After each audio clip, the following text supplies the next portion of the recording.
Hello and welcome to a delayed but not destroyed, distorted or diminished velocity of now with me, Thomas Sheridan. It's Monday, I think it's the 17th of September, but don't quote me on that on the calendar in front of me. And I was supposed to do the show last night on Sunday evenings, like my usual slot on Type 1, but we reckon now there could be a problem with Steve's computer, who normally produces and hosts the show for me. So tonight, Nick from Type 1 has, kindly jumped in and is hosting the show tonight and doing the production. And hopefully you can hear me okay. This is going out live and you can hear me fine, and we're not going to have any gremlins tonight. Last weekend I didn't have a show, so it's the first time I've been live on the air in 2 weeks. And to be honest with you, I really, really missed not talking to you guys last week. Again, this is the Velocity of Now. I'm Thomas Sheridan, and my website is thomassheridanarts.com. That's my website. It is absolutely jam-packed with information. There's so many things there that are useful. You can listen to them, you can read them, you can look at them, you can download them, and you can share them. There's also links to my books if you'd like to buy them and help support me. Thomas Sheridan's books include The Puzzling People, The Labyrinth of the Psychopath, Defeat the Demons, Freedom from Consciousness, Parasites, and Psychopathic Society. And my most recent book, The Anvil of the Psyche, which I had a great talk with James Colbert from the Colbert Report yesterday. It was actually broadcast today, and that link is up. I'll push it up on the show page when this is over.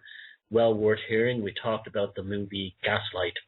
It's not only the implications of the movie Gaslight in terms of studying psychopathology in, popular culture before psychopathic issues were really well known or even clinically studied, but also we bring it into the mainstream and how deep that film is. And by God, is that movie deep. Not only is it a remarkable piece of film noir, an excellent piece of British cinema when British films were actually allowed to be made, just like Irish films, and not the rubbish we won't produce these days since Hollywood took over everything. But the film is so deep on a psychoanalytical level, on a spiritual level, and I hope everyone watch it. I'll put a link to the film Gaslight. The original British version, the American one with Ingmar Bergman is quite good too, but the British one is just, it's so well made.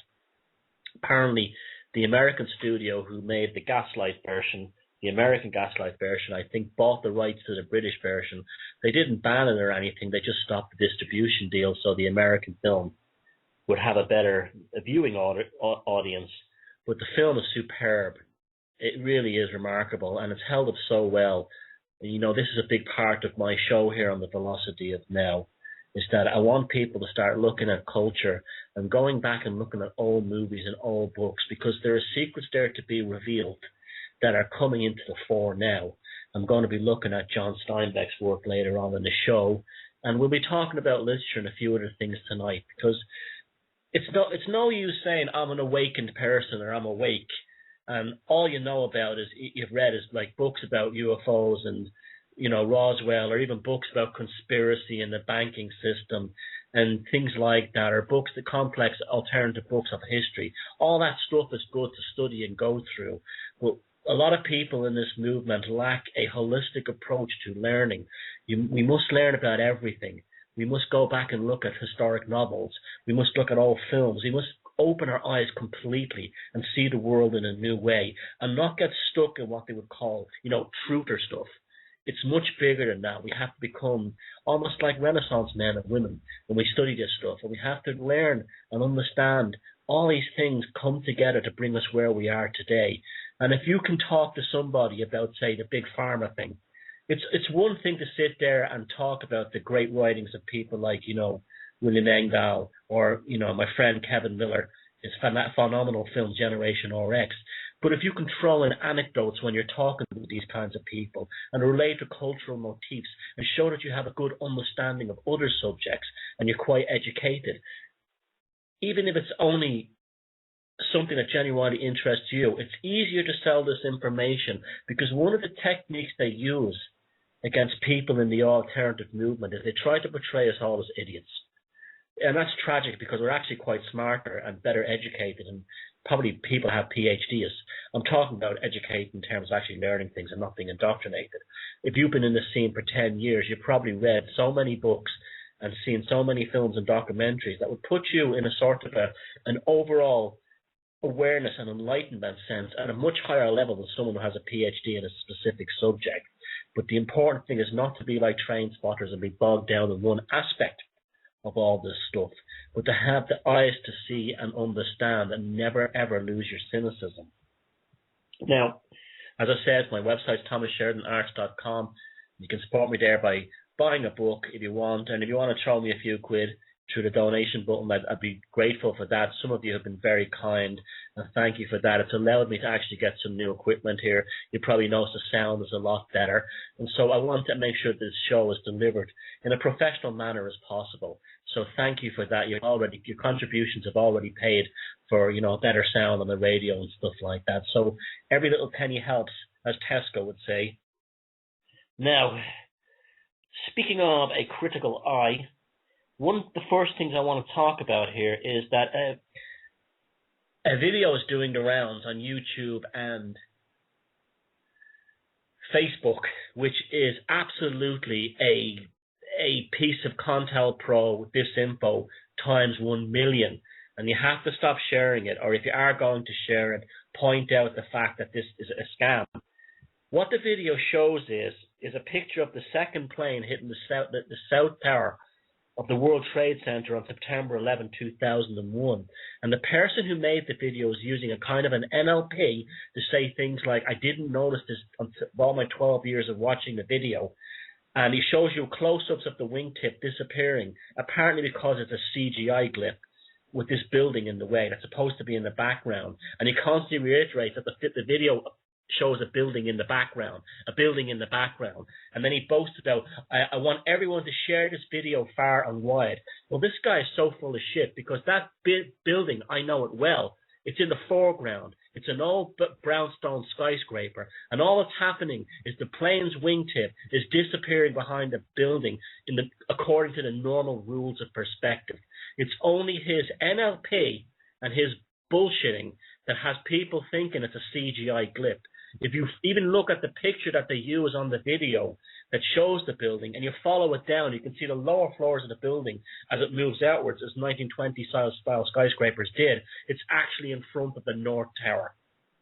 And people are sharing the video, putting it all over the place. And you know what? It just gives everyone a chance to say, people in the alternative media, they're all a bunch of whack jobs and idiots because they can't even understand that the plane went behind the building. So you have to be careful, have to have a critical eye of this stuff. The guy is either winding you up or he's a disinfo agent. Either way, it's a load of crap that it's a CGI, glitch. It's not. The wingtip disappears behind the building.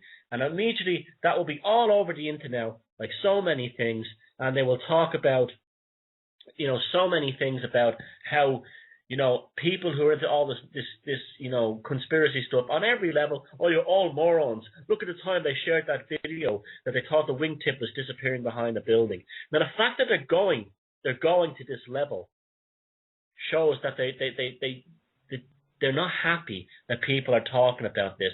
I personally, I'm sick of hearing about 9/11. I lost interest in it over a decade ago.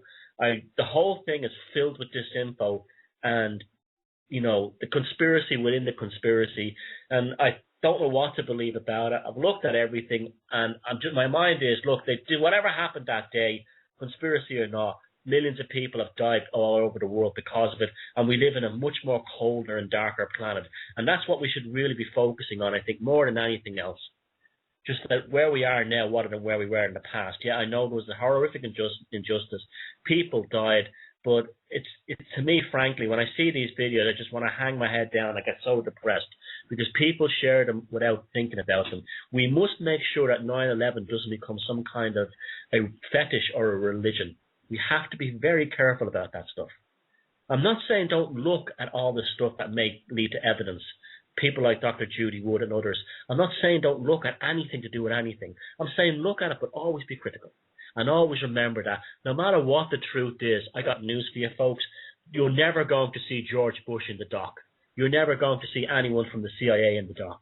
You're never going to see anyone in the dock because it's just like the Kennedy thing. They're never going to reopen. And if they did, just like when they reopened the Warren Report, they said, after, incredible evidence that it absolutely was a conspiracy to kill Kennedy, what did they say? There was a possibility that it might have been a conspiracy. So we can forget all about that. We do not live in a world that has justice in it. We live in a world that is basically a shithole. It's run by psychopaths. The Gnostics and the Cathars are probably right. We're living in hell. We're never going to be able to make it heaven. The best thing to do is to try and make your own life as less hellish as possible for you and the ones you love, and try to build a decent reality for you instead of constantly externalizing yourself to things you can never change in the hope that one day you're going to wake up in the morning and the new age unicorns are going to fly down from the spaceships and make everything okay again. Or we're going to have a John Wayne Lone Ranger type individual who's going to ride in at the end and fix it all for us. It's never going to happen like that. People power doesn't exist. Individual power does exist. Now, speaking of which, I know this is probably going to piss off a lot of people in Ireland, but on the 18th there's a protest outside the Irish government buildings. It's called the Dáil Lockout. It's based on the 1913, the centenary of the 1913 Dublin Lockout. Now, I think it's great that people are angry. I think it's great that people want to do something, but when you protest in front of the government, all you're really saying to the government is, you are so very, very big, and we are so very, very small, and will you share your bigness with us a little bit? All that's doing is it's giving a boner to the government, because you're proving to the government how powerful they are. Now, also, there's the idea of the lockout is to celebrate or, sort of recapture the energy of the 1913 lockout. And, I have mixed feelings about the 1913 lockout, although it was like the whole premise is sold by the labour movement in Ireland, which is totally and completely tied up with the bankers and everything else. The idea was that the James Larkin, this guy, came to Ireland and he mobilised and got all the Irish dock workers, the Dublin dock workers in particular, mobilised. And it was sold as like we got rights for workers. It probably did. I'm sure, the people at the time badly needed it because there was tremendous oppression in the city at the time and around the country. However, we have to not lose sight of the fact that Jim Larkin was actually a Scottish Leninist Trotskyist who came to Ireland to try and mobilize Soviets. He didn't come to liberate the workers. He came to implement a system of Soviets in the country, just like Lenin successfully did and Trotsky successfully did in Russia 4 years later. So that's the main reason he came. He came to implement a Soviet. And you know how Jim Larkin spoke? He spoke like this: "Men of the port of Dublin, it is time to stand up against the aristocrats." That's how Jim Larkin spoke, because he was not from the working class. Just like all these socialists and all these Marxists and all these other ones are never from the working class.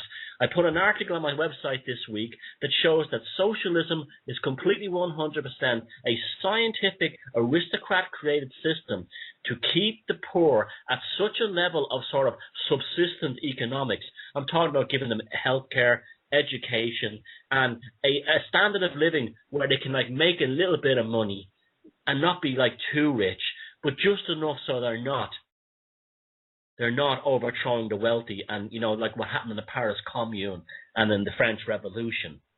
So people who are all romantic about socialism have to remember that all socialism is it's you in a laboratory and a bunch of rich people saying, suppose we take away or give them third level student fees this year. How would that affect them? That's all socialism is. It's no more of a humane system for running a country than the predatory form of capitalism we have now. Now, you know me, I don't believe in protest. I think it's a waste of time. It's externalizing your power. The stuff you can be doing protesting, you can be sitting at home doing something for yourself that could actually be tangible, rather than going, please, Mr. Government Man, please do as I want. Please give us a crumb. Because that's all protesting does at the end of the day. However, protesting is good for two other things, and this is why I actually think, good luck in many ways to the people who are going to protest at this event in Dublin. One, it's brilliant for networking. You'll get to know who your friends are in this country and who in other countries, and you get to hang out with people that can really help you to find solutions or give you ideas to try other things. Fabulous stuff. go for it, guys. And another thing too is it's a great way to spot the shills and the infiltrators. Now, last night's show, I was supposed to have Adam from the Glasgow Truth Group on, and because of the technical difficulties last night, we didn't have that, and unfortunately he wasn't able to come on for the second hour tonight. However, we did have a talk later on that was recorded, which I will upload to my YouTube channel probably tomorrow, and it's absolute gold. We really discussed and broke down our own experiences with having to deal with shills and infiltrators and how they function and how they operate. And now it's time for us, in the same way I put forward the idea of here's how the psychopaths work, here's how to potentially identify them, here's how to potentially deal with them and put a wall around your psyche. It's now time for us in this movement to do the same with the infiltrators and the shills. And that video that we had the other night of the plane with the wings supposedly disappearing is stage one in this war that I'm officially declaring tonight against the disinfo agents. Tonight on this show, I'm declaring war on the disinfo agents, the shills, the spies, the moles, the spooks. You motherfuckers are going down because you're so easy to spot. You're so easy to spot.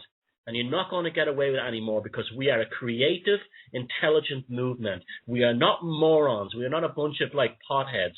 We are not a bunch of fools who watched a few sci-fi movies and think it's real. We are a diverse, growing, expanding movement of people who don't even share similar beliefs. And that's exactly what makes us so powerful, that in this movement there are Christians who don't agree with other people, and there's people who are into Satanism who may not agree with other things, and then there's people who are atheists and agnostics in the middle. There's people who don't care about big pharma issues and care about the military stuff. There's people who care about oil and don't care about the Christian conspiracy stuff. But we're all under the same notion that the world is run by a bunch of crazy, inbred, elitist, wealthy psychopaths, and that's the way to get them down, is the way to ignore them and be creative and get on with our own lives. And the same thing that's worked so well, it's now time to do that with the disinfo agents. So from tonight on, if I want everyone listening to this show, if a video suddenly appears on your Facebook wall or in your subscription thing in YouTube, and it looks like that video the guy showed of the wingtip supposedly disappearing because of CGI, sit back, think about it, get that critical eye going, and say to yourself, hey, am I being rogered here by a disinfo agent, or is this something worth sharing? And if we get to be less emotionally reactive, because that's what they want, a sort of an emotional reactive thing, because we're all upset about the injustices done to this world by the psychopaths in control. But we sit back and we say, I'm not going to share this until I get more information about it. Read the YouTube comments below it, especially the ones by the debunkers, because often shills, they're actually people who are seeing the truth. Read them too, read it as well as the other side, then make a personal judgment, and then share the video. Then share the article. But don't just do it automatically, because that's what they want. They want a knee-jerk, impulsive reaction, and they're laughing at us all the way. So that video, that interview I did with Adam, will be up tomorrow night, possibly on YouTube. I'll post a link around, and I'll put a link again to that interview, which is going to be extremely useful to a lot of people, on my Facebook, on the Facebook page, and also on Twitter, and also on the show page for tonight's show. So we're not dealing with these disinfo agents anymore. Enough already. Now, why wasn't I around last week? Well, last week I went to England and I had a great time. I did a couple of speaking talks, one in Bath and one in Glastonbury. And the whole trip was just filled with beautiful synchronicities. I was also researching for my next book project, and I wanted to sit back and let this thing happen and unfold before me naturally. And it was great to hang out with some beautiful friends, old, and make some new friends too. And because I wasn't under pressure to have a talk on every single night of the trip, I was actually able to go to places and see things with fresh eyes and new eyes, and also see places that have been kind of, almost prejudiced in terms of how I think about them. For instance, I went to Glastonbury. Now, my attitude before I went to Glastonbury was that it was probably some kind of, a silly new age place, and it was probably a very pretty part of the world. I've been near there. I've been close to that part of England, but I've never been in the town of Glastonbury before. And what surprised me about Glastonbury so much is that it's almost like there's a battle going on there. There really is. There's like a battle, a spiritual battle going on in that place. What struck me most, it's about Glastonbury was how small it is. It's really tiny. The main area where the sort of like all the bookshops and all the other kind of new age shops are is really, really tiny. I was surprised how small that was. Now, there's some fantastic bookshops there. That was like brilliant. I really had a great time at some of the bookshops. But funny enough, interestingly enough, for me personally, the most sort of like quote unquote spiritual or consciousness elevating parts of Glastonbury were the Christian sites. The old abbey, which is a beautiful, magnificent ruined structure. It's hard to imagine what that thing looked like in its heyday before Henry VIII tore it down. And also the Tor. At the bottom of the Tor, there was a garden I visited, and it was almost like a meditative garden, and it was definitely a Christian centre. But something happened there too when I was with my friend who was bringing me around. Glastonbury it's a place where good and evil are fighting. I really do believe that. Both nights I was there, I noticed something very strange happened. The energy is very friendly and happy, kind of hippie trippy during the day. But as the evening falls and these kinds of like new agey shops close, you see like some really scary looking angry teenagers that descend upon the town centre. Now I know all provincial towns, not just in the UK, but on Ireland as well, you'll have mad teenagers. I used to be one of them myself.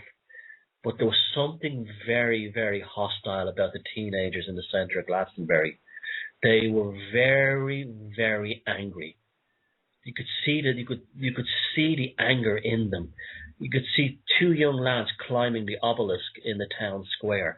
They were like gripping onto the stonework in a really kind of intense, visceral manner. There's something going on in Glastonbury. I don't know what it is, but there's almost like a battle of Glastonbury. The town itself. It's almost like there is genuinely something there. There's something magical about that place. Absolutely there is. But there's also something has descended upon that town for reasons I'm not fully sure of. It comes down to a few things for me.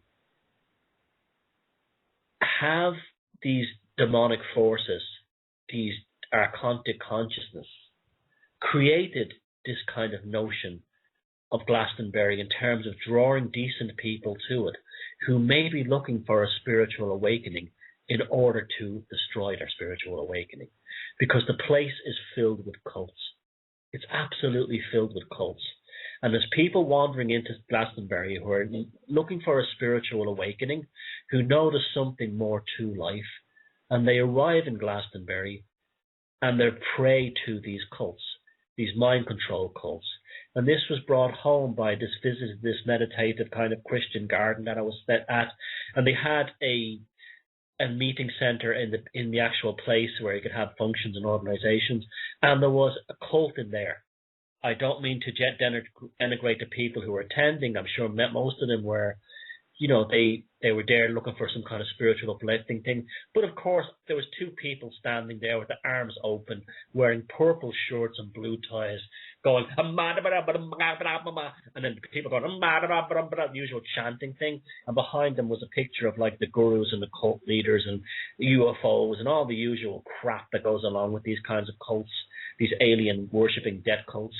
And so it's almost like, did they create this notion, this modern notion of Glastonbury as being a spiritual center in order to draw really spiritual people to that site who are going through an emotional awakening only to catch them and destroy them? So we have to be careful about this stuff.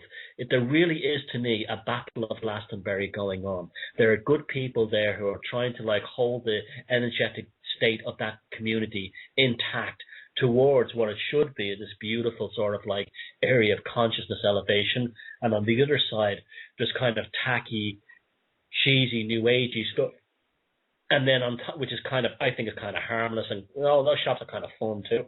And on the other side, there's the cults who are ready to pounce on anyone who shows up there looking for a bit of spiritual or consciousness insight. And I think those teenagers that you see that descend upon that town centre at night, clawing at the woodwork, screaming and shouting, just going absolute bonkers, I think they're affected by this energetic resonance because young people, this energetic battle, because young people are very attuned to this stuff, and they are the beacons which are showing us there's something else going on here.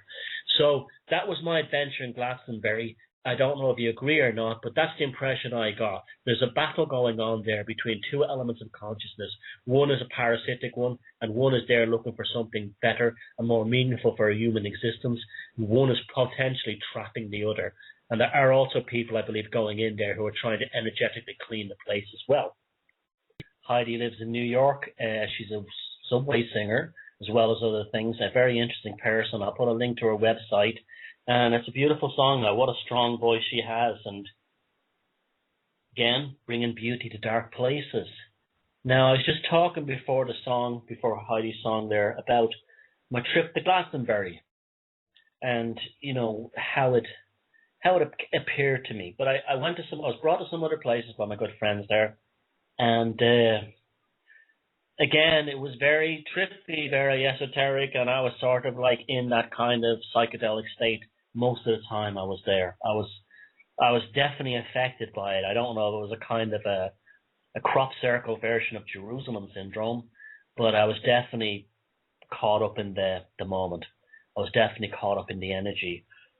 One of the places I went to visit was Avebury. Now, Avebury is another place I've always wanted to visit, mainly because of a TV show I watched as a kid called Children of the Stones. They always make these things sinister, don't they, in these shows? But I couldn't believe there was an actual village that was trapped inside the boundaries of a giant stone circle. So we went there to visit them, and my God, was that a powerful experience. I'd read some things about Avebury before I went there, and somebody said, they destroyed the place as a crossroads right in the middle of the village, and there's traffic at rush hour. But I'll tell you something, it didn't affect it in any way, because whatever energies are there in those stones or in that facility, it doesn't matter. It doesn't matter. Now, we have to listen to archaeologists talking arse constantly. And they're always places of death. They're always places of misery. I'm convinced, or sacrifice, or something like that. Or at very best, they'll say something like an astronomical site. There may be an element of truth to that, but you can actually make astronomical measurement instruments without going to that trouble. You don't need to build something or any other monument as big or bigger than Avebury around the world in order to, do astronomical calculations. I've often thought that was a very astronomical calculations. I always thought it was a very simplistic idea as well, even if these things match up with stars in the skies. Well, in a place like Avebury, there's so many stones, so many of them will match up with something. But I have a tendency to believe that these kinds of structures are machines. I really do, and I feel that more than ever. And I feel that they were machines to somehow work with the natural environment in order to do something like produce more food, to make the citizens more healthy, to create, almost like to affect nature in a way to make it more productive. Because you think about it, you look at something like Avebury and you think of the structures. Some of these stones are massive. Some of them are as big as the ones at Stonehenge. They're absolutely enormous. And they're built on chalk soil, so they were carried from other places. Now, you could speculate on how they did it, but at the end of the day, no matter what technology they had to move those stones, you were dealing with a population who was very, very healthy. They were very well fed. They were very cognitively healthy, so they were having a good balanced diet. And so there was no problem with nutrition if they could have the time to do this. More importantly, for some reason, they seem to have a lot more time to do these things, not because they had a huge population, but because they didn't seem to have to invest the same amount of effort and labor and manpower and woman power into the production of food. It's almost like there was food everywhere. And a part of me believes that maybe when you see like artistic depictions of Avebury or Stonehenge and other stone circles like that, They're often shown as sort of like how they are today, a bit of grass and a few people in loincloths or in like, you know, animal skins dancing around the fire. We don't know what they were like. They're purely artistic representations. On a very kind of intuitive level, I believe places like that were actually living food forests. They were permaculture type environments. You probably got all year round growth, phenomenal growth of food and vegetables and so forth. People were incredibly healthy. And I get this impression of Avebury actually being in, and Stonehenge being in the middle of an enormous food forest. And I think that's also why that part of England is so productive to this day. Now, brings up another thing. England is supposed to be overpopulated. England is feckin' empty. Empty. You can travel for 5 or 6 hours across parts of England and barely see any major population centres. But you see nothing but miles and miles of countryside, fields, and so forth. This is another myth they've sold. England is not bursting at the seams. Now, that's brought home in this part of England where Avebury and Stonehenge and all these sites are, Silbury. It's a vast area of agriculture. Growing on top of what is chalk. There's barely any topsoil, yet these areas produce and have produced for centuries vast quantities of food. Whether the rest of the British Isles and British Irish and Irish Isles, or whatever you want to call them, do not produce food to the same level. Yes, it's a bit warmer down there, but it still makes no sense that they're able to grow this amount of food on this hard, chalky soil. It's pure rock under a few inches of muck. To me, Avebury, Silbury, Stonehenge, and all the other sites around there have changed that area so it is so productive. These people knew something about charging the soil, about charging the natural environment, so productivity happened more. Similar to the work of Dr. Emoto, but even more similar to a work by two scientists at the University of Limerick in Ireland, who recently discovered that if you pass an electrical current at a certain frequency through water, and then sprayed it on vegetables and fruits, the productivity was incredible and no fertilizer was needed. And what was more amazing is this energetically charged water, if you put a small amount of it, like a litre, into a 10,000 gallon or 10,000 gallon drum of it, it would actually charge the 10,000 gallons in the drum. I believe that these people in our ancient past knew that the stones or somehow were able to tune them in by moving those stones and position them in a certain way in order to energize and energetically charge the landscape in order to produce better food, a healthier, stronger population, and so forth. Now, another thing about these sites as well is that they seem to be very much connected to human consciousness. That became very apparent to me. These are not dead cold stones, not in Avebury anyway. The Avebury stones are alive. You can actually touch them and feel them, and you feel like there's a living presence there. I don't know if this is part of this energetic sort of like piezoelectric effect that they may generate, but it's there. You feel it. Those stones are alive. Which brings me to Ireland. The stone circles and the monuments here are energetically dead. They have no resonance coming out of them. Every single megalithic site I visited in Ireland, it's just a bunch of rocks sticking up out of the ground. And we have some spectacular ones. You know, with the exception of Stonehenge, we've got ones in Ireland that are just even more visually spectacular. But they're all dead. They're all completely dead in Ireland, with one exception, Tara. For some reason, Tara is alive. And I know why Tara is alive.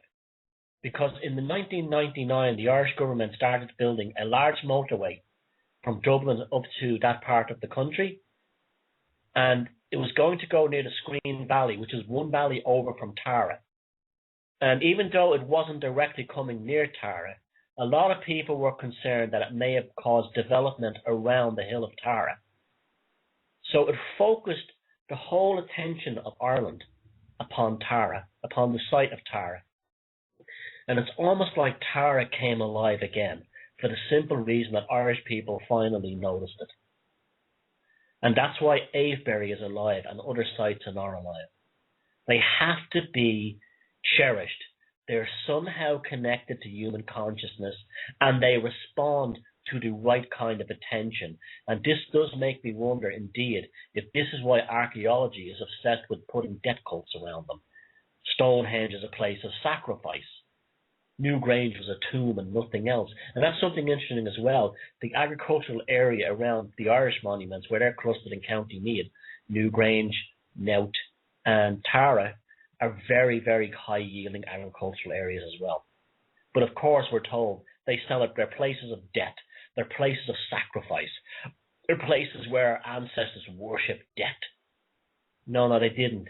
They didn't build those structures to worship death. They built those structures to celebrate life, motherfuckers. And if you can't see that, then you've been rightly indoctrinated by your academic, concentration camp of choice. PhD, piled higher and deeper. Now, anyway, Tara is alive. The other ones are dead. I went to visit one. There's quite a few near my house. You can walk to them. A few ditches and a few other things. They're just cold. There's nothing there. But interestingly enough, there is a circle just literally about 200 yards in front of my house on top of the hill. And I went over there the other day and I went to have a look at it. And yeah, it's not buzzing. It doesn't have the same vibe as, Avebury or Tara or other places like that. However, now get this, because I went through my sort of like hysteria phase back in 2000 when I thought the world economy was going to be completely collapsed and we were all going to have to go back to subsistence farming. In my sort of like survivalist mode, I went around to see where the local food that could be eaten, the wild food, was where I lived. And I made quite interesting maps of where the both blackberries were grown, where the hazelnuts were growing, where the sloes were growing. And funny enough, the only place where wild strawberries were flourishing and where the largest blackberries were being yielded was completely around this circle. So I think there may be, I'm not saying this is the answer that these things were built, why there was all this manpower and woman power was put into building them, but I am very much inclined to think that this is a field of study that needs to be looked at more and more. That our ancestors on these islands and other islands as well, the Aborigines did the same kind of thing in Australia, the Maoris did it in New Zealand, the North American natives, they built monuments everywhere, incredible monuments. That's before we even get to the Mayans and everyone else. And whoever it was built the Aztec monuments before the Aztecs took them over and started doing sacrifices on them. They were building energetic farms of energy. Farms of energy to farm energy, to harness energy, to control natural earth forces, and from that produce enormous agricultural yields, healthy animals, and healthy people. Now, speaking of healthy, I went to see Stonehenge, but we didn't get into the site because, believe it or not, they're actually, Disney or someone like that is building a theme park near Stonehenge. I'll let you go get the sick bag now so you can puke up while you let that sink in. Yes, a theme park is being built near Stonehenge where you can probably ride the Druid roller coaster or, go through the sacrificial roundabout. But yes, they've built a new road layout down there, not to divert the traffic away from Stonehenge, but to divert the traffic into a new theme park, which is being planned and planning permission is going through for it.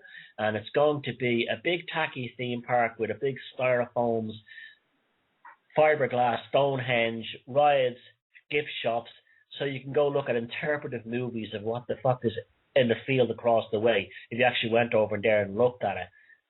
Now, we didn't get into Stonehenge because I said it was closed, but we noticed this small kind of back road with a couple of New Age crusties and hippies were parked up along and tented up along it.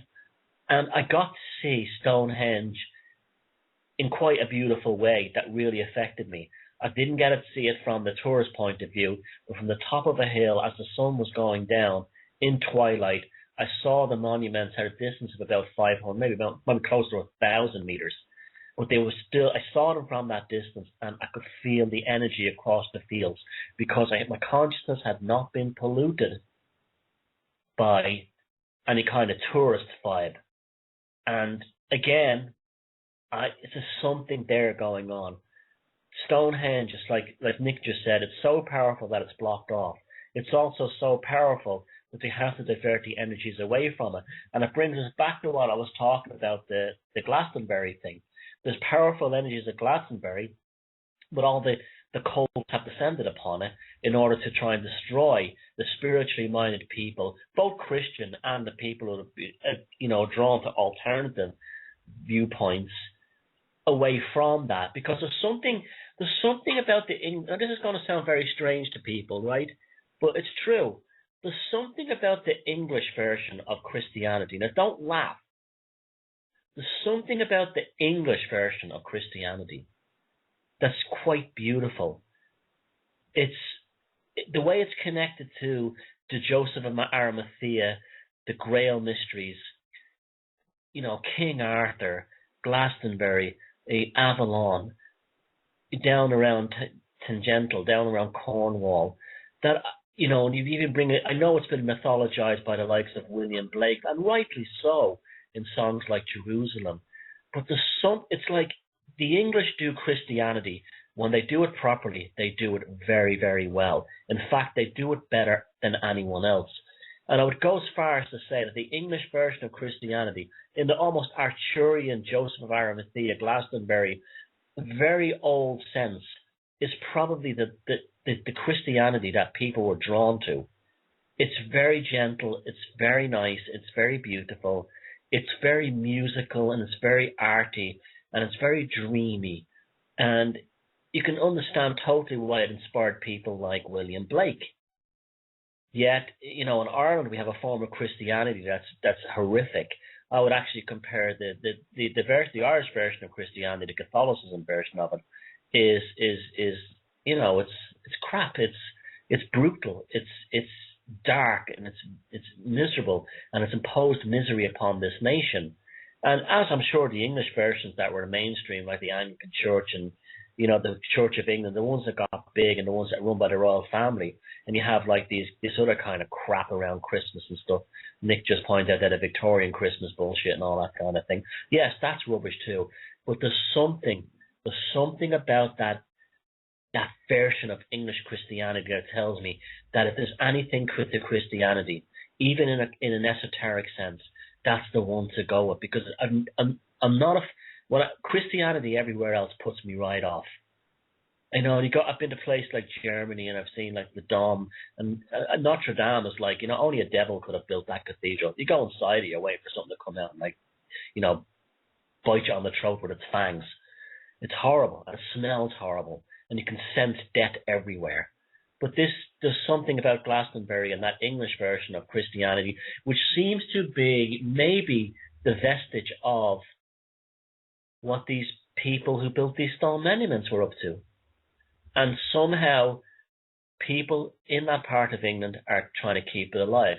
Now, I had some of my own experiences down there. I was talking to my friends, and I'm saying, when anything truly insightful or mystical or powerful happens in my life, a seagull appears.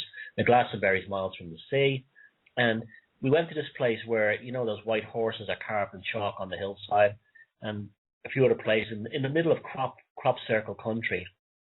Prior to that, we had gone to see Silbury Hill, which is the largest, I think, stone hill or mound in the world. Just an enormous man-made structure. Again, the bastards built a road right next to it, and there was nobody around. And it was, again, it senses energy. A seagull flew right over my head, and then it flew directly over the top of Silbury Hill. And I said to my friends, that will appear again shortly. And then we must have drove a good distance over some hills, and we were taken to this beautiful spot that overlooked, which is basically crop circle country. I didn't get to see any crop circles because the wheat has all been harvested. But the view was just stunning, and it was just beautiful. And a seagull, which I'm convinced was the same seagull, flew directly into the scene and over the valley. Same seagull, I'm almost convinced of it. And so there was powerful synchronicities there. Whenever I see things like that, and when I experience those experiences, I know that I'm onto something, that I must follow this path. So this will become, for me, a new field of interest. I want to understand the stones. I want to understand the people who made them. I want to start visiting more of them. I want to see what we can do to get these machines functioning again, because there's something to this.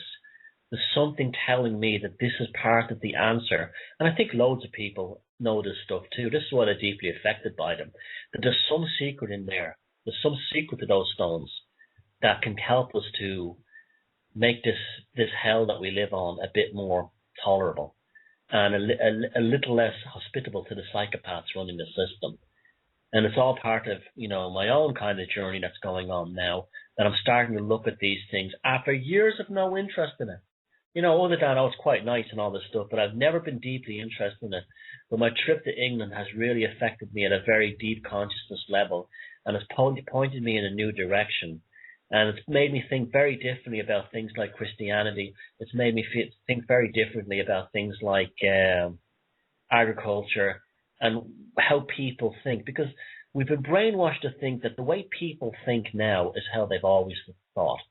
We're brought up to believe, okay, people in the past may have been backward, but they may have had different technology, different assumptions of life. But fundamentally, their consciousness was the same as the consciousness that we have in the West in the 21st century. But just think about that. I don't even know what any of your consciousness feels like. I've never been inside any of your heads. But this is an assumption that my consciousness is the same as yours. You've never been inside my head. God help you if you were. You'd never shut down. But this is what it's like. How those people probably had a completely different version of consciousness than we have today. Just like people in ancient Egypt who built the pyramids, which of course were told without any evidence that there were tombs built for such and such pharaoh, and that was the end of it, even when bodies were never found. Those people were driven by a very different consciousness. Of course, we're told that they were slaves and they were whipped by someone like Yul Brynner in some Hollywood film. But this again, they're imposing death and suffering on anything that's magnificent about being a human. Have you noticed that? Everything that humans should sit back and be proud of, they want to attach death and suffering to it if they can't find an immediate political or corporate agenda to attach onto it. We're being played like fiddles, but I think we're changing. I feel it all the time. So when I talk at the beginning of the show about disinfo, and I talked at the beginning of the show about shills, we have to make sure that the biggest shill or the biggest disinfo agent is not our own consciousness being used against ourselves. That we do not have gurus or leaders who tell us this is exactly how the world is. This is exactly how my deity is, or this is exactly what you should worship. Because it's only if you experience something with your own eyes and then someone says to you, anything, an issue about something or a theory, and then you say, that ties in exactly what my own experiences are, then it becomes real. So you're not in the world of dogma. You're not in the world of indoctrination then. You're applying a real life experience to your own experience, and that becomes the truth. Like so many people I explain the psychopath stuff to say, all my life I wondered about the world and the way it is, and when your work in psychopaths came along, suddenly it clicks. Well, that became a truth for them, but my work won't click with other people. It won't resonate with other people, and that's okay too. That's okay. The idea is that once we're throwing the ideas out there, and then we're having a cynical mind while following our intuition, so important to follow intuition, and then putting the two together, we can discover what our truth is, because truth is subjective and truth is not a destination. Truth is a journey. You're listening to the second hour, while we're really racing along fast tonight, the second hour of The Velocity of Now with me, your host, Thomas Sheridan. My website address is www.thomassheridanarts.com. You can support me by buying my books, throwing me a few quid so we can constantly improve the show, keep the broadband payments up. And this is not donations. I'm not doing here for charity. This is work. I write articles, I produce films, I make artwork, and I give it all away for free. So consider it like supporting a busker on the street. You don't have to throw me a few quid, but it's nice if you do, and anything can help. And thank you very, very much for the people who have given me a few quid. It's managed me to get better sound equipment, so as you can hear yourself, the quality of my voice and so on has improved. And I got some antivirus software, so I wouldn't have any problems like I was having before. So thank you for that. So it's www.thomassheridanarts.com. Now, second hour. Something happened to me the other day. Very, very interesting and very hopeful. I was down in Galway City, here on the west coast of Ireland. It's a fabulous place. It's like just one of the most beautiful and coolest cities in the world. Without a doubt it is. And I was in a cafe, and there was a couple of student lads behind me, and they were just talking about typical student things, you know, getting drunk and meeting girls in nightclubs and where they work out and where they play football and where they play rugby and that kind of thing. And then the conversation abruptly, now I was not expecting this because they were just regular, ordinary young guys. And one of them said he was 20 and the other one said he was 21. So that was the age of them, third level students. And just in the middle of the conversation, somebody had mentioned that there was some political issue going on in Ireland. And one of the young lads seemed to be quite versed in constitutional law, so I guess he was probably either studying political science or he was studying to be a lawyer. But they were just talking away, and you know, when one of the young lads turned around and said, "Oh yeah, well, don't go anywhere with that conspiracy stuff," and you know, 5 years ago there would have been a sort of a collective guffaw, like, "Oh, ho, ho, ho, ho, conspiracy stuff! Oh, Jim Core! Oh, you know, Alex Jones! Oh, David Icke, lizards! Oh," and all that stuff. But what was amazing was that one of the lads came out very clearly and said, the reason why they throw that term conspiracy theory around is to shut down any kind of debate. It's just like when they called someone a racist. And that just amazed me when he said that. And he says, I will never use that term conspiracy theories when somebody has a point of view I disagree with, because it's fascistic. It's something a Nazi would do. And it shows the person cannot argue. And he goes, I have a friend who's a newspaper journalist, and he uses it all the time, and I don't even talk to him anymore. Because I see that term conspiracy theorist is used just to shut people up. It's a form of censorship and fascism.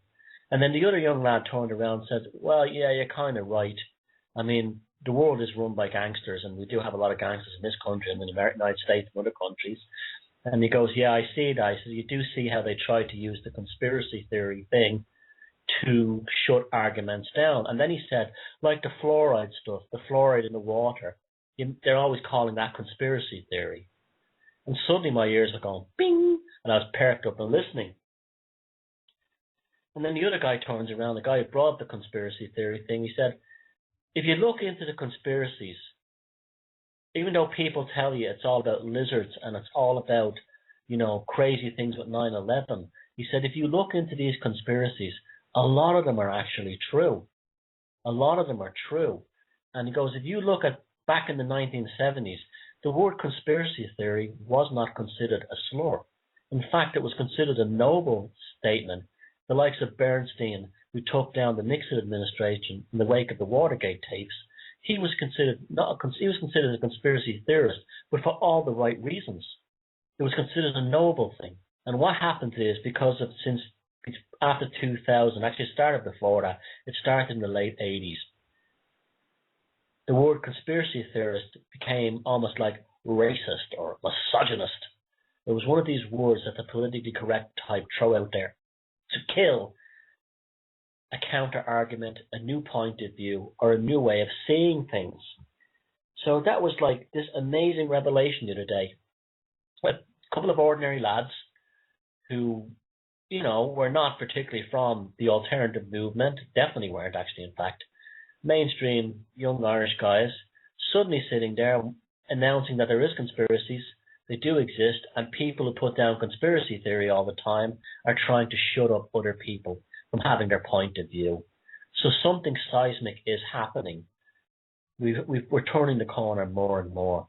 We're getting back to how the world used to be prior to Alex Jones and people like that, who created a conspiracy theory industry for no other reason than to ridicule those of us who saw the world in a different way. It's happened. The tables are turning, and there's a lot of hope there for the future. If students are doing this now and saying these kinds of things now, we're definitely on the way. Speaking of conspiracy theories, something came out this week about Terence McKenna. I think it was John Irving that brought it up. Terence McKenna, I've always liked his books. I love listening to him speak. I love his videos. I thought Electric Dreamtime was a fabulous event. I used to have it on an old VHS copy, and I used to watch it with my friends, and it inspired me on so many levels. Even though I was never a stoner, I'd never actually smoked pot or anything like that. Never was a drug culture. And when I took mushrooms, it was for artistic inspiration or recreation. I was never trying to get some kind of an experience. I was, but I wasn't looking for anything spiritual. I don't need drugs to make me to be spiritual, just like I don't need Bibles to be spiritual or Qurans. But anyway, it basically comes out this week that Terence McKenna was, Jay Widener mentioned it on the Jeff Friend show, that Terence McKenna admits to basically being a federal agent. It doesn't surprise me, and I don't think it diminishes Terence McKenna as a human being any more than it diminishes Stanley Kubrick as a human being, as their stories are very similar and they both died unexpectedly within months of each other. Just as Terence McKenna had blown the whistle on the fact that he had been compromised while he was a hashish smuggler in India by the FBI. Just like Kubrick had blown the whistle on the behavior of the quote-unquote elite in the movie Eyes Wide Shut. Terence McKenna, though, on the other hand, I was always having trouble with his wealth. He seemed to have an awful lot of money to live like a king in Hawaii. He had a huge book deal at a time when people couldn't get big book deals, not in this movement anyway. And it never sat right with me. It also never sat right with me that he pushed certain things like Aldous Huxley.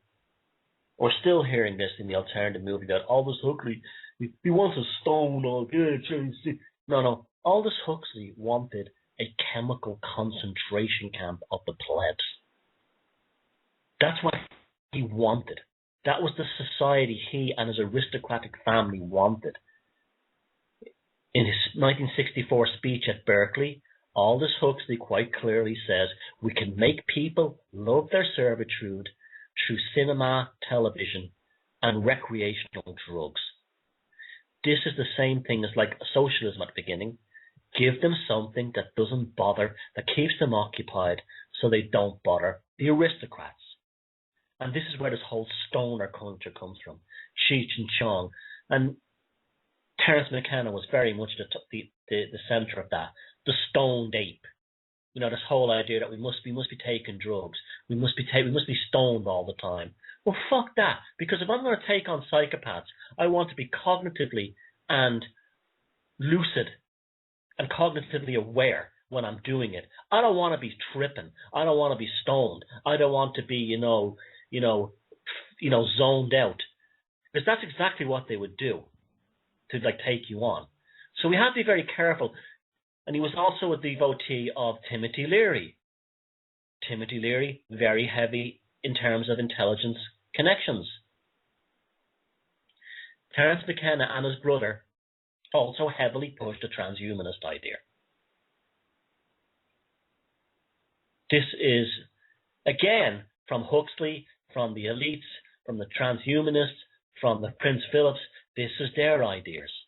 Now, people have to understand that this doesn't necessarily make Terence McKenna an evil man, because the people he was dealing with would murder him, his family, his children, and everyone else they could find if he didn't play ball. So his balls were against the wall and he had a gun to his head, just like Kubrick did. So we have to cut him some slack in that sense. I also think some of his other work that not many people in the alternative movement know about, such as his analysis of James Joyce's Finnegan's Wake, is superb and must not be discounted just because it's come out that he was a federal agent. See, we have to learn in the alternative movement not to constantly throw the baby out with the bathwater. I would have to say that 50% or more of what David Icke comes out with, I think, is complete and absolute bullshit. I think most people who are into David Icke are not very smart. They're the sort of the lowest end of the truther movement. However, they think, if the world is run by lizards, they confuse science fiction movies with reality. However, I'm not going to discount the fact that David Icke has done some fantastic work and brought up some good information too. So we're not throwing the baby out with the bathwater. And we must do the same thing with Terence McKenna. Just because he was compromised as a federal agent doesn't mean we discard everything. This movement has to get over this infantilization that either everyone has to be perfect or everybody has to be, evil. It doesn't work. Your life isn't like that. Your life is never like that. So who are you to demand perfection in someone who's a researcher or an author or a teacher or whatever you want to call them? Your life wasn't like that, so don't be expecting in someone else. So if there are aspects of their personality, behavior, just like Crowley, Aleister Crowley was not a nice man. He was quite a bastard in some ways. However, I'm not going to deny the fact that he was an absolute genius in other ways. That's just how it is. I don't throw the baby out with the bathwater in anything. And I don't think anyone else should do the same thing too. So it's come out that Terence McKenna was a federal agent. That's okay. They probably murdered the poor bastard. Deal with it. Look for the good stuff. And the stuff like his transhumanist stuff, you don't have to believe it. But look for the other gems out there. Electric Dreamtime, phenomenal. Look for, his analysis of James Joyce's Finnegan Wake, phenomenal. And just stick with that stuff. And there's other stuff too, even in terms of his use of hallucinogenics and entheogens. Now this brings up another thing. If Terence McKenna is working for they, we must ask questions about Graham Hancock constantly pushing the ayahuasca thing. I don't know whether he's replaced his pot habit, his addictions to one thing, with his addictions to the other. But again, ayahuasca is not the answer. It's a tool you use, and constantly taking it, and what he is prescribing is not sitting comfortable with me. It's not sitting comfortable with me. Just like Alex Gray's artwork doesn't sit comfortably with me. There's nothing spiritual about it. Most of his images look like people skinned alive. Some of it's all technically phenomenal. I'm not knocking the man as an artist. I'm sure he's a nice guy. But there's aspects there I'm not comfortable with. His painting of Obama as a kind of a god, as a Hindu god. And it wasn't done tongue-in-cheek. He actually put it out that way. It doesn't sit right with me. Again, there's paintings by Alex Gray, which are fantastic. And I wouldn't have a problem hanging them, printing them on my wall. Just like I've got some books by Graham Hancock, his earlier books, on, hidden history and so on. They're great reads. I'm not going to discount them if I found out that he's pushing the same entheogenic, Aldous Huxley agenda. But I would ask people to be very wary of any kind of big money groups or anyone with a budget who's pushing this stoned, constantly wasted, constantly stoned agenda, because ultimately it's a trap that's leading us into the big pharma versions of them. Speaking of big pharma, Kevin Miller, whose film I mentioned at the beginning, Generation RX, if you have not seen this film, you must see this film. You must share this film with your family and friends. You must buy the DVD, hand it out, get it down on Netflix, and watch this film, because this film will wake up your friends who are not woken up. It deals with the horrors inflicted upon children by Big Pharma. Generation RX by Kevin Miller.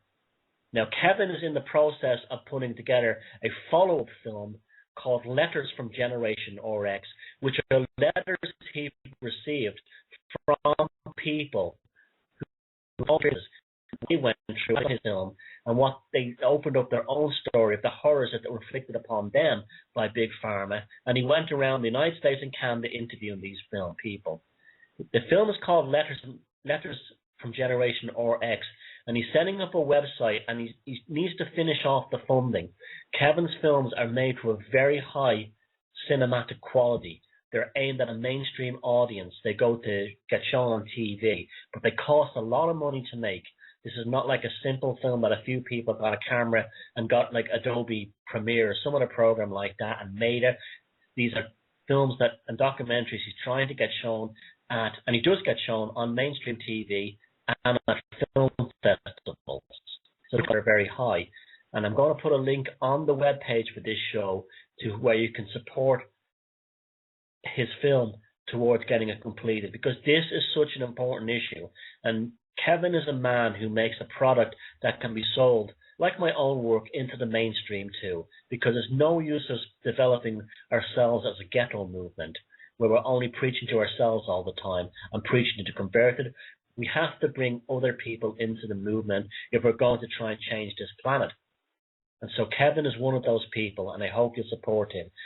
But in the meantime, watch, purchase, download, or get it off Netflix, Generation RX by Kevin Miller. There was another interesting story this week that showed up in, I think it was the Daily Express. We're back to the Diana thing again. The Diana thing, now some SAS agent has come out claiming that he was part of or had information pertaining to the assassination of Princess Diana in Paris on that fateful night underneath a tunnel where an ambulance took her past 3 hospitals for nearly 2 hours to make sure she was dead in the back of the ambulance so she couldn't be revived inside a hospital. He's claiming now that it was a plot, an assassination plot, where a bright light was fired at the driver, Henri Paul, to make the car go off course and crash into the side of a column. I don't trust this guy, even though I know it was an assassination, because it comes out that he was actually the driving instructor of Prince William. So what you have is, you don't get to be a driving instructor of Prince William if there's any possibility that you're going to sing like a bird one day. It just doesn't happen. If there's any inkling of it, you're dead. And the fact that he told his wife and his wife went to the paper, he would have been dead before that ever happened. They're leaking out the idea that the SAS done it, or the MI5 done it, in order to get Prince Philip and Prince Charles off the hook. It's a classic old, watch this hand over here and don't notice what's going on over here. So please discount that bullshit story of the SAS plot to kill Diana, because that's not where, you'll see headlines will say SAS, Secret Service, MI5, but none of them will actually say Prince Philip, Prince Charles. Until you see those headlines in the papers, ignore them.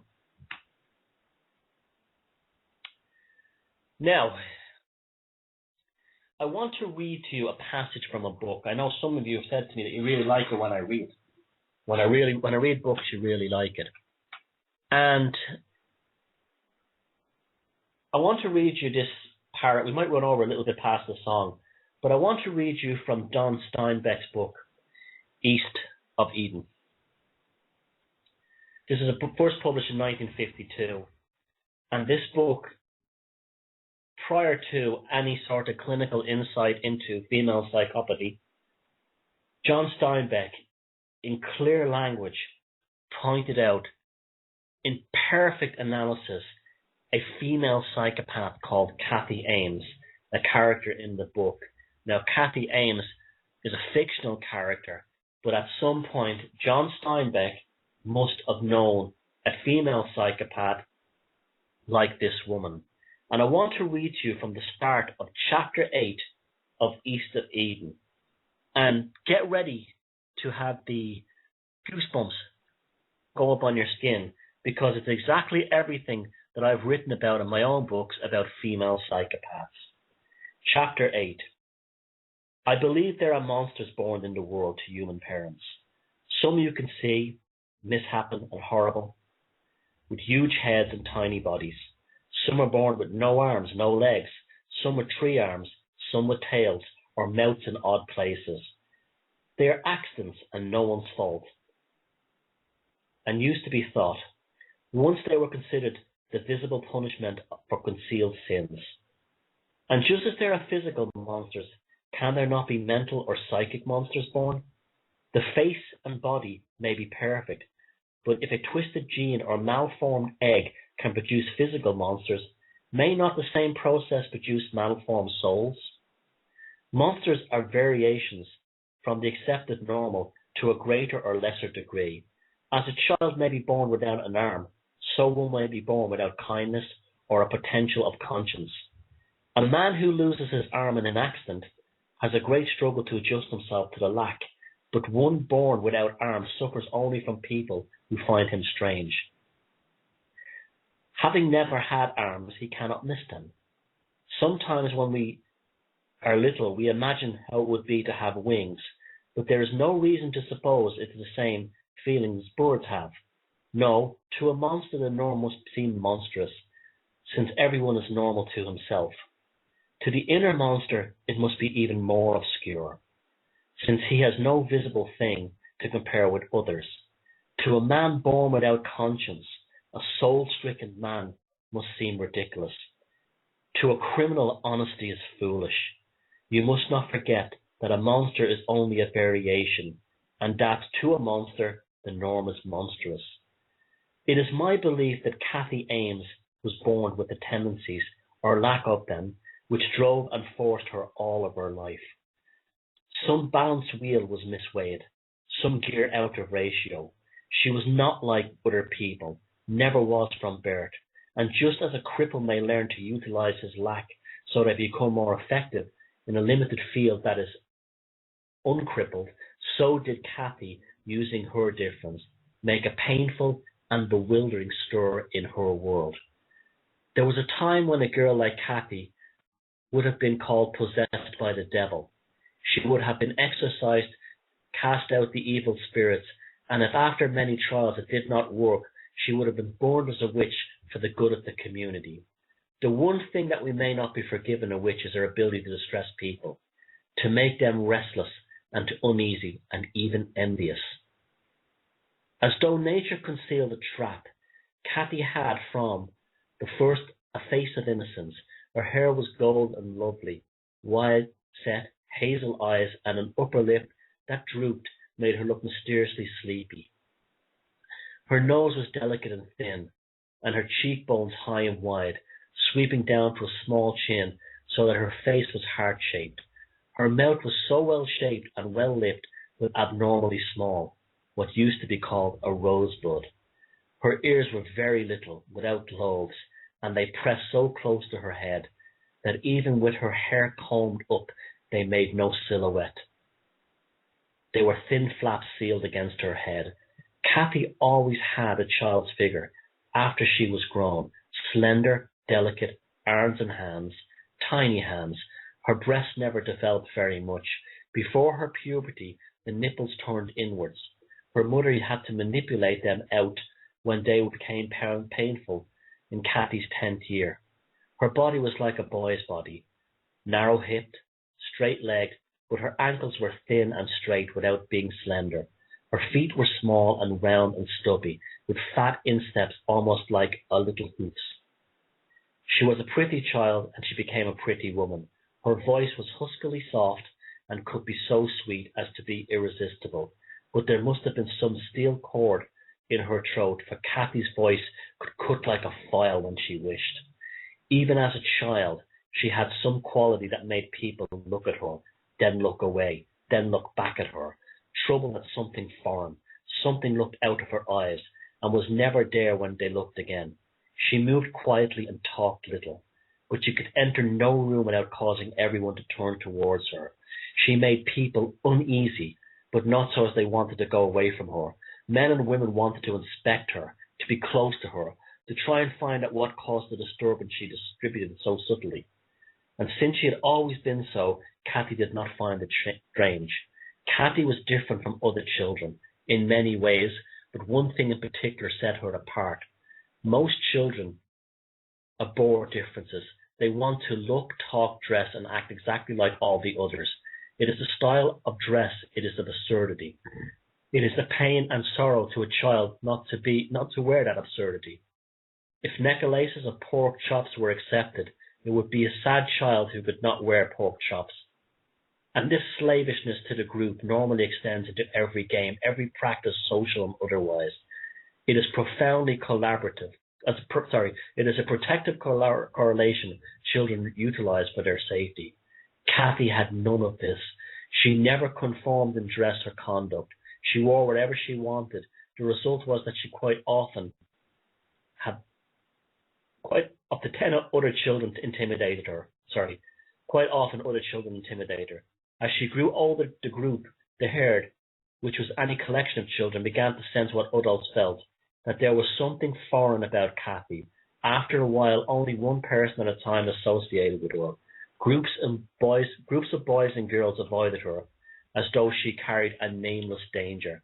Kathy was a liar, but she did not lie the way most children do. Hers was no daydream lying. When the thing imagined it so, and to make it seem real, told as real. That is just an ordinary deviation from the external reality. I think the difference between a lie and a story is that a story utilizes the trappings and appearance of truth for the interest of the listener as well as of the storyteller. A story has in it neither gain nor loss, but a lie is a device for profit or escape. I suppose it is that definition is that is strictly held to her. Then a writer of stories is a liar if he is financially fortunate. Kathy's lies were never innocent. Their purpose was to escape punishment or work or responsibility, and they were used for profit. Most liars are tipped up either because they forget what they have told or because the lie is suddenly faced with an incontrovertible truth. But Kathy did not forget her lies, and she developed the most effective method of lying. She stayed close enough to the truth so that one could never be sure. She knew two other methods also, either to interlard her lies with truth or to tell the truth as though it were a lie. If one is to accuse of a lie and it turns out to be a truth, then it is only a backlog that will last a long time to protect the number of untruths. So Kathy was the only child. Her mother had no close contrast in the family. She thought all children were like her own, and since all parents are worriers, she was convinced that all her friends had the same problems. Kathy's father was not so sure. He operated a small tannery in a town in Massachusetts, which made a comfortable, careful living if he worked very hard. Mr. Ames came into contact with other children away from home, and he felt that Kathy was not like other children. It was a matter more felt than known. He was uneasy about his daughter, but he could have not said why.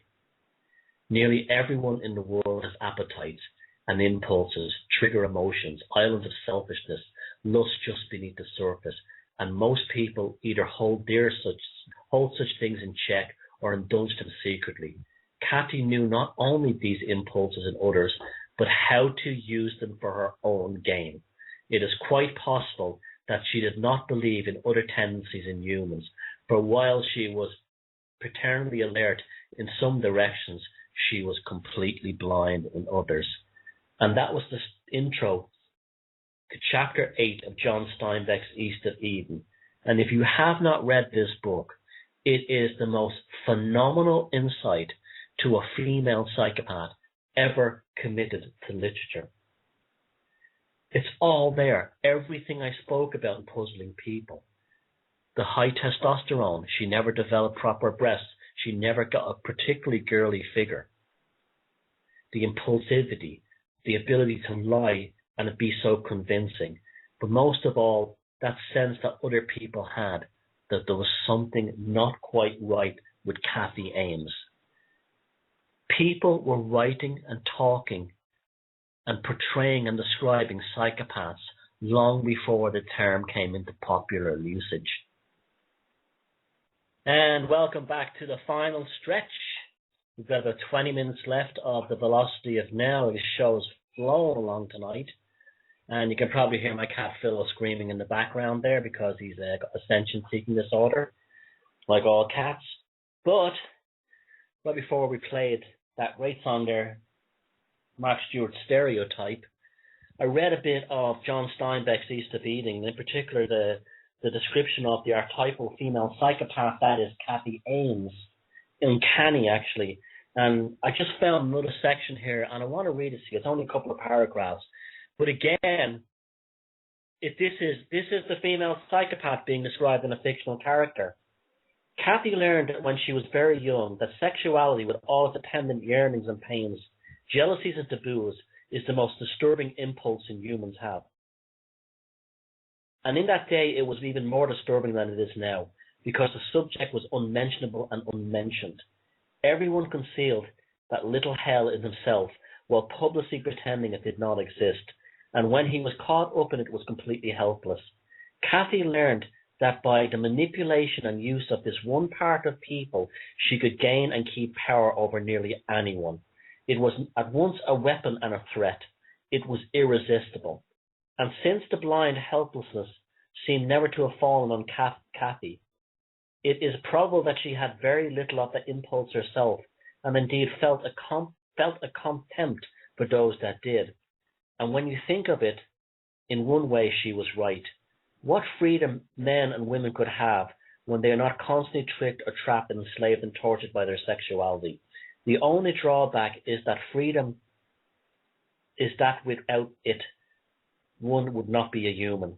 One would be a monster. At 10, Kathy knew something of the power of the sex impulse and began coldly to experiment with. She planned everything coldly, foreseeing difficulties and preparing for them. So that was John Steinbeck's East of Eden. Read the book if you can.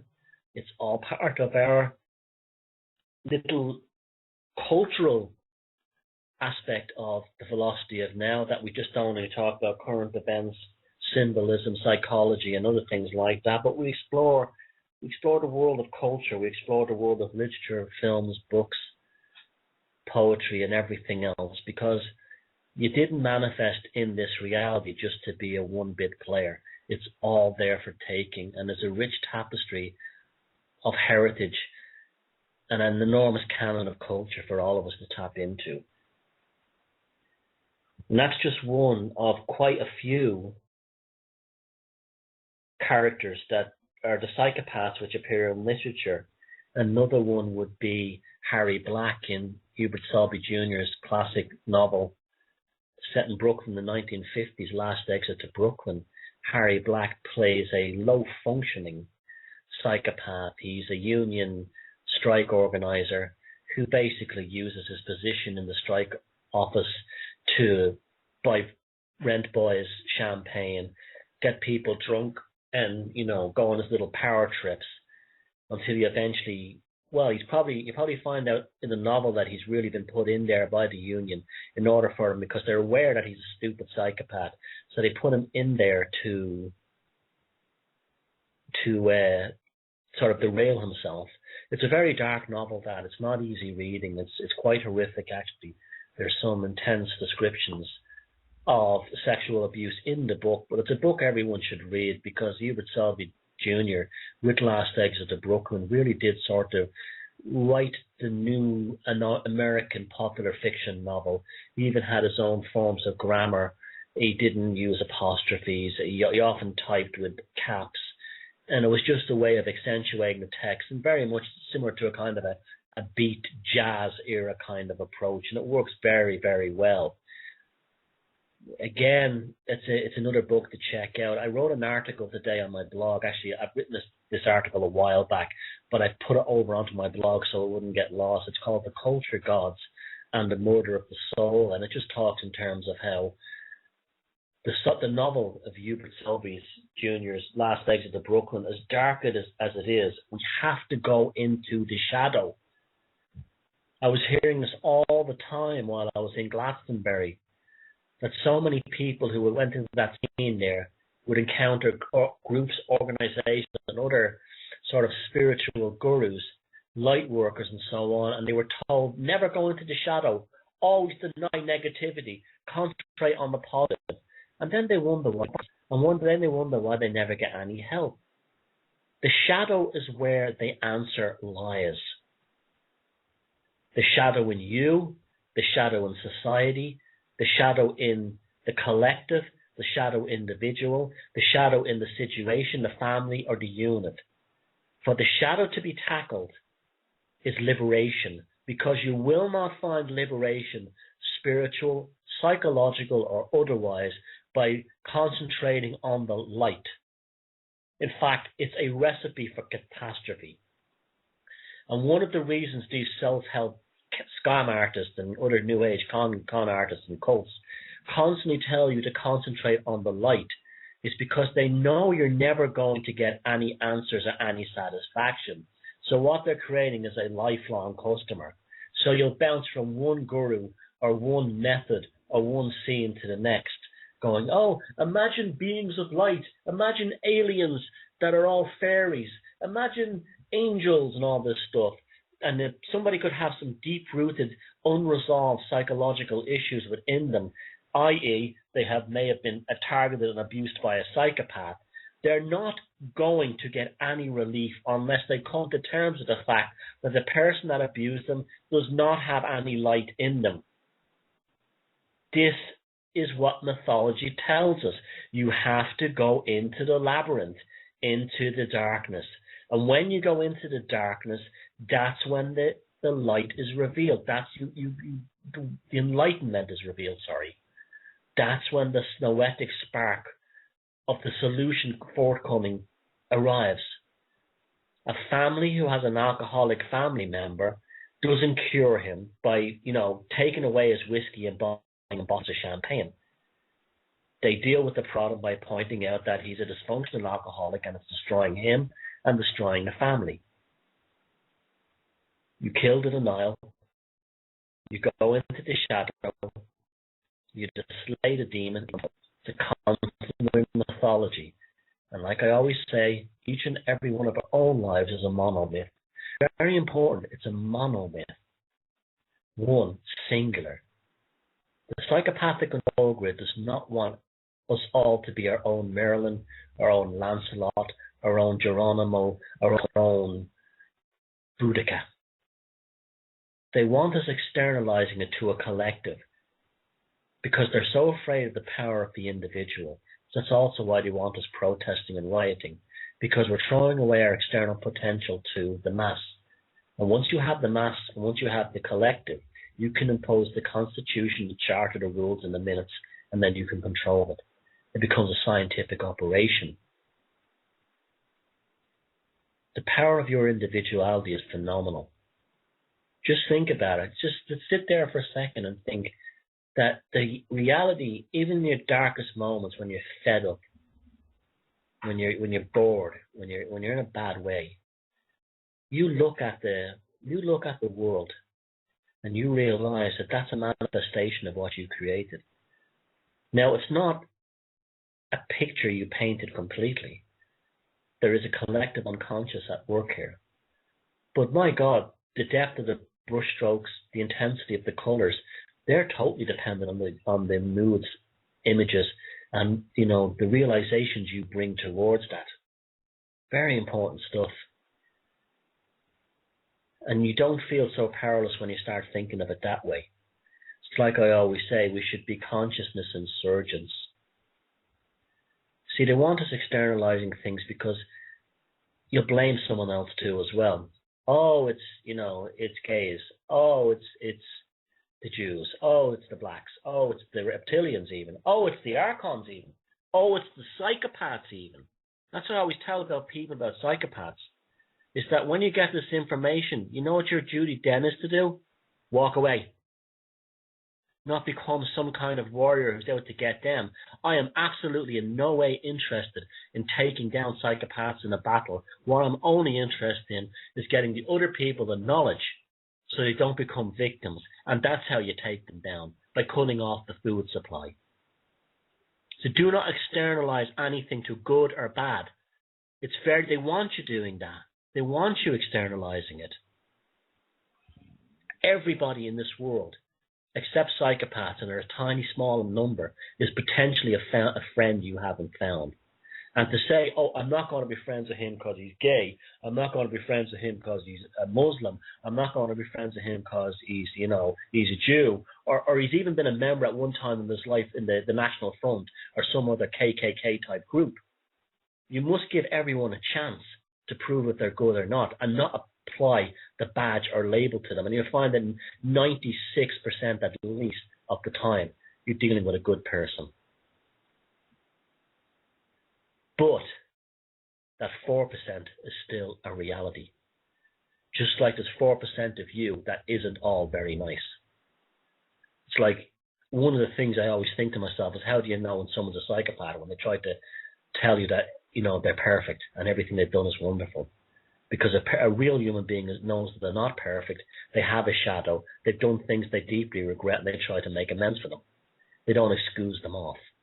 And when you have all this kind of light worker mentality, what they're doing is they're creating an excuse for you to farm off and not take ownership of your own shadow. And I think this is going to become a big thing in the future. See, we don't have our shamans anymore. We don't have our shamans to guide us through these things. We have an opportunity for that kind of thing to come back, and hopefully I will be part of a continuum that will kind of bring a type of shamanic awakening back to the West that we can live with in our modern era. That's like one of my ambitions in my life, that each and every one of us can become our own shaman and actually take control of all the aspects of our personality rather than handing them over to psychiatry and big pharma. Now, I'm not saying everything is right or everything is wrong, but degrees of things in one way or another are either positive or good for us. Even too much love can kill you.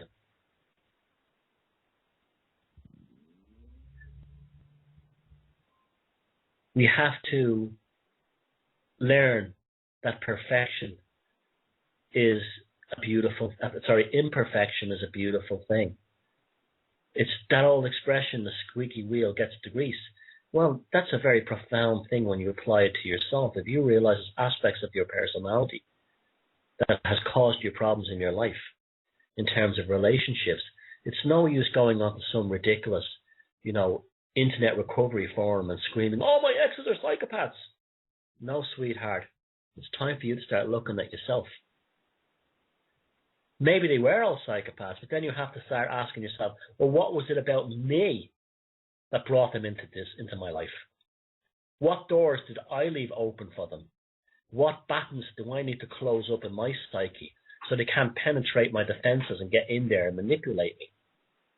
Forever blaming psychopaths is not going to cure that problem, that fundamental underlying problem. I was talking to James Colbert about that today. It's on the shows. I'll put the link up on the page for this. I said the fundamental issue with the United States is that they, rather than accepting that they really are an evil empire controlled by evil corporations with psychopathic agendas, and they are the most evil nation on earth, they want, not because it's the men's fault of the American people, it's because the psychopathic corporations have taken over America. Rather than accepting that, they want the John Wayne figure to ride from the sunset at the end and take the movie. They want a Lone Ranger. They want a hero. And that's what led them into voting for the Obama cult. They thought that rather than accepting that things were really bad and had to be fundamentally changed at the base, that the shadow of the United States had to be tackled, and this rancid pollution of clustering psychopaths in American business corporations, government, military-industrial complex, politics and religion had to be completely removed, piecemeal, and tackled by putting them out of business. Voting for a hero is not going to make it happen. Hopefully, Americans have finally learned that lesson, because Obama has been such a catastrophe. He's been such an outrageous liar. Worse than Bush, because Bush didn't come in on gossamer wings acting like he was the second coming, going to make everything right. Obama very much did. That's because the United States has not tackled the shadow of their existence, of their country. This is why so many children are on medication. The parents do not want, in many cases, to tackle the shadow of the family unit. Is dad working too much? Do mum and dad not love each other? And they're just sticking together for the sake of the kids? Is the kid a creative soul? Is the kid a dynamic individual who doesn't fit in the education system because he or she is far more enlightened and ahead of the rest of the kids? I often wonder this about autistics and Asperger's. Are these a special kind of people who've opted out of this bullshit reality that we currently live in? Can you blame them? Can you blame them for going off into a fantasy world that's not fully here? I can't. Are they a new breed that has rejected the human race? I don't know these answers. They could be caused by many things. But I'm always looking, and I'm always cynical, and I'm always asking questions, because there was a time in my life where I used to follow a sort of a line of things. I was a member of like some socialist groups back in the 80s, and I used to believe that socialism was the answer, until I realized that the people who were running the socialist group, none of them had working class accents. And it suddenly dawned on me that all they were doing was taking away social justice and replacing it with political correctness. I was also a member of the Irish Green Party before they were called the Green Party. They were called the Ecology Party. And my attitude was that these people, and many of them at the time were like this, cared about pollution of rivers or old asbestos plants and not building houses on it. And guess what happens? Lo and behold, during one point, certain individuals, again, very well educated, very well dressed, infiltrators come in and start changing the thing away towards things like identity politics, gender politics, political correctness, climate change. Well, it was global warming back then. Anti-nuclear stuff, which on the surface sounds very good until you realize that a lot of the anti-nuclear stuff was actually funded by the oil companies and the coal companies in order to keep building oil-powered, gas-powered, and coal-powered power stations. We are played and we are dicked around on so many levels that, just like I spoke at the beginning about sharing that video, that 9/11 video, stop. There was also one this week of during the anti-badging culling thing in England, where someone was sharing a video of some guy who was obviously a government spook, giving a little speech, and he starts off talking about how bad the badger cull is, and then the next thing he's doing, he's talking about climate change and saying how government policy must be adhered to. And you look on his CV, and he's a government spook through and through. And this video gets shared by the so-called awake people without them fully watching it. Watch the video to the end. Listen to the interview to the end. Consider all the viewpoints and then decide if you should share it or not. We're being played on so many angles. But the good news is, when you become aware of these angles, when you become aware of these games they play, they're very easy to see past. They're very easy to undermine because you don't play anymore. You're no longer, as I said, you're no longer on the white square of the chessboard or the black square of the chessboard. You're off the fucking chessboard. And they can't do nothing about it. So, it's good to watch these YouTube videos. It's good to read these blogs. It's good to read these sites. But it's also good to just take a step out and walk around and talk about how and deal with people in the real world. Because you need a full holistic picture to deal with the madness of this reality we're placed in. But it can be done. It's not it's not the discernment, just like Nick said. And discernment is a great way to live your life. You're not offending anybody. You're not attacking another person's opinions. You're just doing things the way you're supposed to do them, by not being a sucker to the psychopathic control grid. Well, I can't believe that this 2 hours has absolutely flown by. And thank you very much to Nick and Steve for setting the show up so we could do it tonight instead of last night. It was great to be back. I love talking to you again. And hopefully, I will, next Sunday night at 7 to 9 GMT, back on the usual slot here on the Type 1 Radio Network. I'm Thomas Sheridan. This is the Velocity of Now. And remember, No matter what they do to you, keep laughing, because laughter is a form of magic. And you know what? If they don't like it, feck 'em if they can't take a joke. Good night and take care.